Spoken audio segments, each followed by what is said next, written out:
Belum lama dilantik sebagai sekretaris dinas dan juga merangkap sebagai pelaksana tugas Kepala Dinas Perhubungan Kota Palembang. Sekretaris Daerah Kota Palembang langsung menyambangi dan menggelar rapat koordinasi bersama jajaran Dinas Perhubungan Kota Palembang. Dalam arahannya, Aprizal Hashim tekankan agar jajaran dinas mengerti akan tugas dan fungsi Dinas Perhubungan Kota Palembang. Petugas harus standby di titik-titik yang rawan akan kemacetan, terutama saat jam-jam sibuk. Dinas Perhubungan juga diminta untuk menurunkan personel saat hujan dan banjir.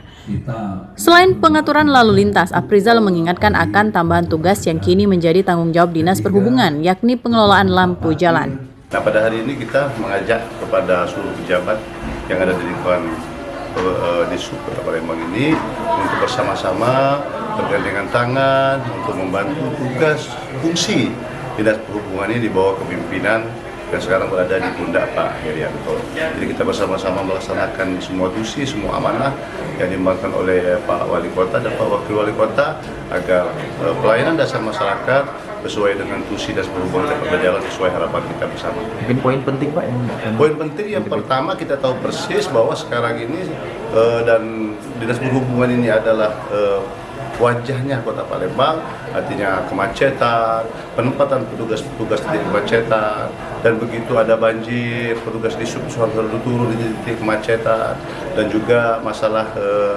CFFN dan CFFD yang akan kita uji coba lagi, sehingga itu perlu dibutuhkan tenaga-tenaga atau petugas-petugas di sub yang hadir di tengah-tengah masyarakat. Itu yang pengen kami sampaikan dan lain juga, karena memang ada tusi baru setelah setahun ini Dinas Perhubungan ini di soal lampu jalan, jadi artinya petugas juga kami sampaikan kepada PLT, Kadisub untuk melaksanakan ini semua agar apa yang menjadi harapan masyarakat itu dapat paling tidak dapat tercapai sesuai harapan kita bersama. Terkait pungli kemarin Pak, mungkin penegasan dari kita. Terhadap pungli sekarang sedang berproses. Kami tim penjaga pungli sipil sudah melaksanakan itu semua dan kami sudah laporkan dengan Pak Wali, dan ini masih proses karena masih banyak proses yang akan dijalani, yaitu praktek ke BKN juga. Nanti sudah BKN baru ada keputusan dari Pak Wali Kota.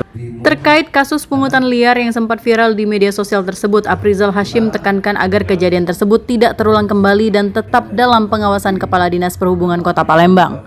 Dari Palembang, Erwin Setiawan, iNews melaporkan.